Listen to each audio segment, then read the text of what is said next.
This lesson is Characteristics of Quadratics, and the goal is to identify and graph quadratic functions. What you should understand by the end of this lesson is that the graph of any quadratic function is just the transformation of the parent function y equals x squared. A parabola is the graph of a quadratic function, and in standard form it is written f of x, or y, equals a x squared plus bx plus c, where a does not equal 0. A, b, and c are numbers. There will always be an a. It might be 1, but there will always be an x squared in a quadratic function. There might not be the letter x. If there's no x, that means there is no b. Or there might not be a c, because the parent function is just y equals x squared. And that means there is no b or there is no c. So you could have a b, or you could have a c, or you can have both, but you will always have an a. So here's some important information. The y-intercept of a parabola is when x equals 0 or c.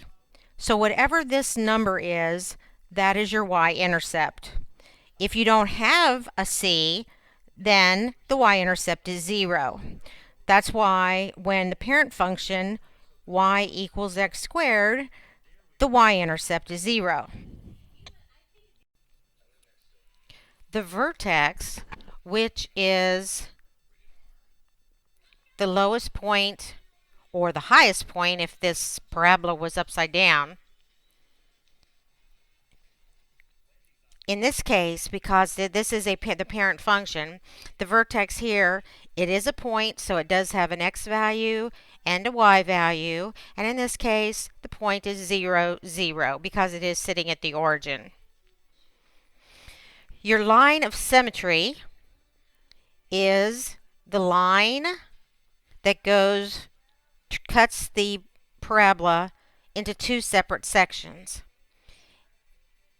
The line of symmetry is your y or x value of the vertex, and that is where you will use the formula the opposite of b divided by 2 over a, and I'll show you that in a minute. The other thing you need to know is, but we're not going to be doing in this lesson, is we're going to look at roots, which are the x-intercepts, or when y is 0. And in this case we have one root. That's an x-intercept right there. But what we're going to look at today is your y-intercept, or c, your vertex, the line of symmetry, and minimum and maximum values.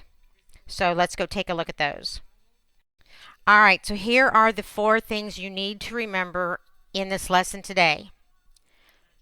The y-intercept is when x is 0 or c.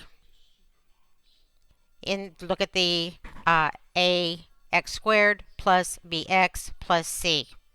The y-intercept is the c value. The minimum or maximum value is the y value of the vertex.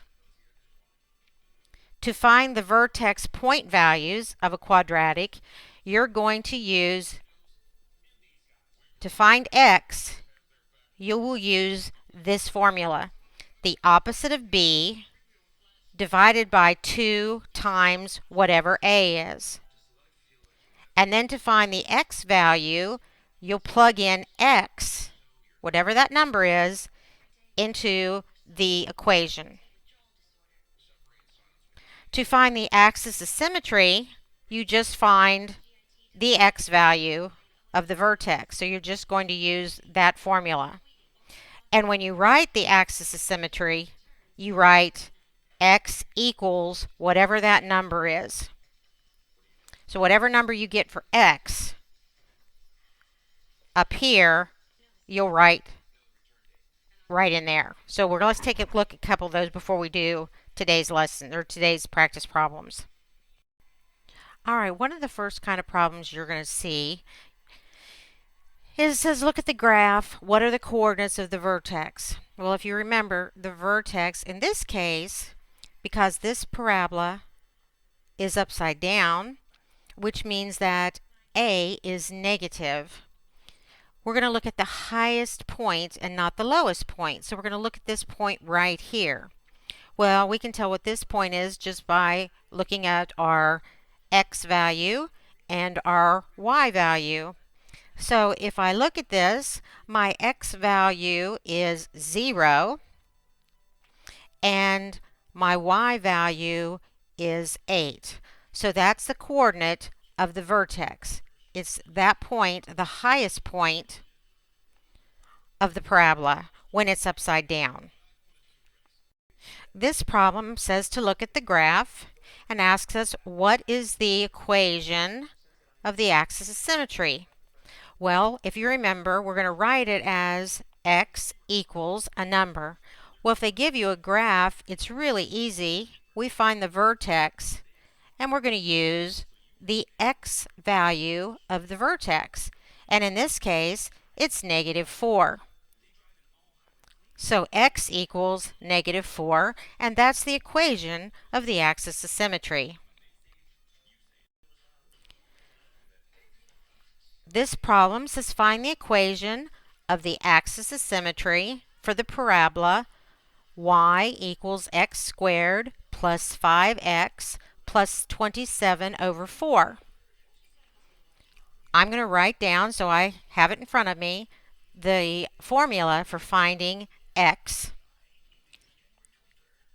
It's the opposite of b over 2 times a, and that equals x. And x of the x value of the vertex is the axis of symmetry. So b is the number in front of the x, which is 5. The opposite of 5 is -5. Then I'm going to put a line. I'm going to put 2 times a is the number in front of x squared. So it might not be a bad idea for you at first to write down that this is a, this is b, and that's c. Just so you kind of have an idea, just so you remember which is which. And because a is 1, I'm going to put it like that. So this becomes -5 divided by 2, and that's really all it is. The axis of symmetry is x equals -5 divided by 2. And that's the answer to the problem. All right, this question says to find the minimum value of the parabola 5x squared plus 4x. Our minimum value is the y value of the vertex. Well, to find the y value, we have to find the x value. So we're going to write down this information, which would help you if you write it down too. To find x, we do the opposite of b over 2 times a. So this is a and this is b. So b is 4. So we're going to write down the opposite of b, which is -4 over 2 times a is 5. That is -4 divided by 10, or -2/5, because I can reduce that. So now I know what my x value is. To find my y value, I have to replace x with -2/5. So I'm going to make that -2/5 and this -2/5, and I'm going to put it in my calculator and come up with the answer. So y is going to equal 5 times the value -2/5 squared plus 4 times -2/5. So plug that into the calculator. to get the y value, and then that's going to be your minimum value. And when you put that in, the answer is negative 4/5. So the minimum value of that parabola would be negative 4/5. And this is the end of the lesson. Have a good day.